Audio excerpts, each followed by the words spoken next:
मंगळसूत्र, अतूट विश्वासाचं प्रेमळ नातं.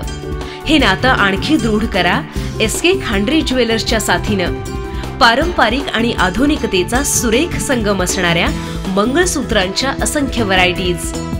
मंगळसूत्रांचे मनमोहक डिझाईन, आकर्षक कलाकृती आणि विश्वासाची पक्की साथ. SK Khandre jewellers. मांगल्याचं प्रतीक मंगळसूत्राच्या खरेदीसाठी आजच भेट द्या. SK Khandre jewellers. अतूट विश्वासाची 200 वर्षांची परंपरा. सुभाष चौक, शिरूर.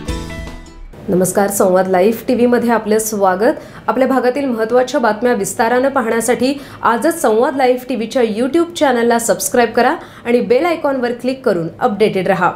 आता पाहूया दिवाळीच्या या सणामध्ये प्रेरणा देणारी बातमी. सध्या सणासुदीचे दिवस आहेत, पण या दिवसात राज्यात दुष्काळाची परिस्थिती आहे. चांदवड तालुकाही याला अपवाद नाही. चांदवड तालुक्यात सध्या दुष्काळाच्या छायेत असताना एक शेतकरी मात्र अतिशय निकरानं या दुष्काळाशी 2 हात करत आहे. 70 पार केलेल्या वडनेर भैरव येथील शेतकऱ्याची ही प्रेरणादायी आणि समृद्ध करणारी कहाणी आपण पाहूयात. यावर्षी राज्यात सरासरी इतकाही पाऊस न झाल्यानं आतापासून राज्यात पाणी टंचाई आणि दुष्काळी चटके जाणवू लागलेत.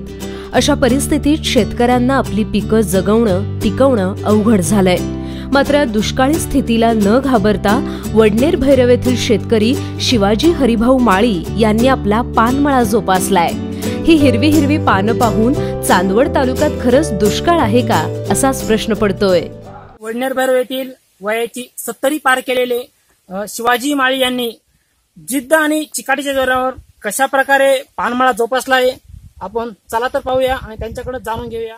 हा अर्धा एकरच्या साठी मला दरवर्षी 50 ते 60 हजार रुपये खर्च येतो आणि त्याची वार्षिक उत्पन्न ही जवळजवळ 5 लाख रुपये, 4.5 ते 5 लाख रुपये मला मिळतात.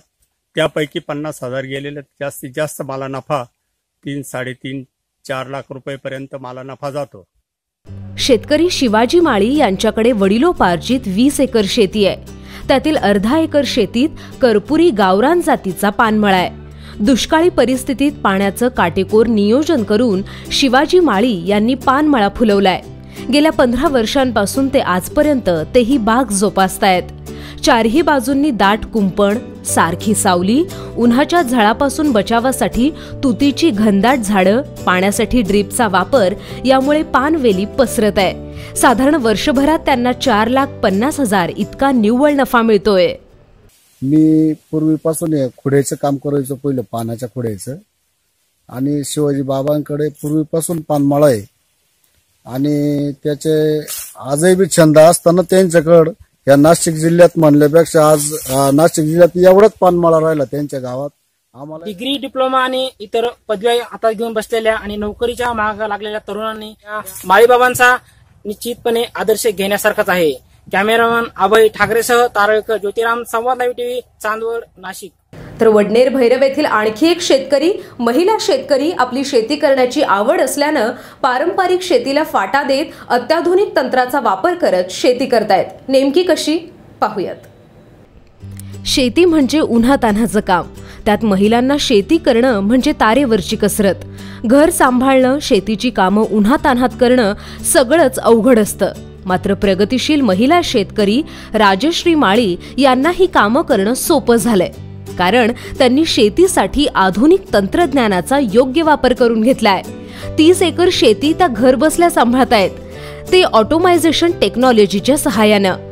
त्यांच्या द्राक्ष बागेत पाणी सोडणं, पाणी देण्याच्या वेळा, पाण्याचं नियोजन ते घर बसल्या या तंत्रज्ञानाच्या आधारे लॅपटॉपवर करतात. त्यातून पाण्याची बचत, वेळेची बचत, मजुरांचा खर्च आणि चांगल्या प्रतीचं अधिक उत्पन्न त्यांना मिळतंय. माझ्या माहेरी पण शेती होती, त्यामुळे मग मी सासरी पण सर्व शेती हँडल करू शकते. आणि स्वयंपाक घरकाम करता करता मी हे सर्व इथे घर बसल्या बसल्या लॅपटॉप थ्रू पाणी वगैरे शेतीचं नियोजन करू शकते.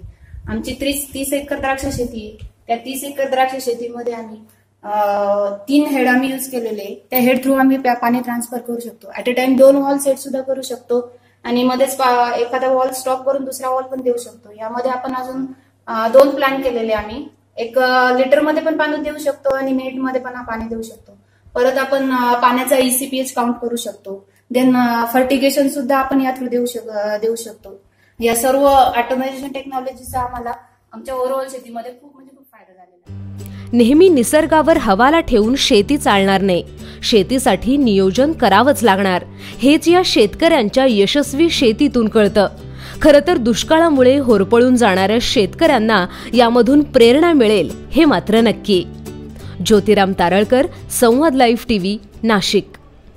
खरं तर निसर्ग, पाऊस याचा कितीही अंदाज लावला तरी तो अंदाजच असतो, ते ठाम नसतं. त्यामुळे नियोजनानं शेती करणं कधीही फायद्याची ठरेल. सध्या राज्यात दुष्काळाची परिस्थिती असली तरी शेतकऱ्यांनो खचून न जाता वेगवेगळी पिकं आणि शेतीच्या वेगवेगळ्या पद्धती नक्कीच आजमावून पहा. नवीन घडामोडी जाणून घेण्यासाठी पाहत रहा संवाद लाईव्ह टीव्ही. धन्यवाद. शिरूर, श्रीगोंदा आणि पारनेर तालुक्यातील मोबाईल जगतातील विश्वासार्ह नाव गोविंद कम्युनिकेशन. आपल्या बजेटमधील मोबाईलसाठी गोविंद कम्युनिकेशन आहे बेस्ट पर्याय. दिवाळी धमाका ऑफरमध्ये मोबाईल खरेदी करा आणि जिंका आकर्षक बक्षिसे. भाग्यवान विजेता होण्यासाठी गोविंद कम्युनिकेशनला आजच भेट द्या. सोबतच मोबाईल खरेदी करा 0% व्याज दरावर. तर या दिवाळीचा आनंद द्विगुणित करा गोविंद कम्युनिकेशन सोबत. शाखा नंबर 1 इंदिरा गांधी पुतळ्याजवळ शिरूर, शाखा नंबर 2 मारुती मंदिरा शेजारी कारेगाव, तालुका शिरूर.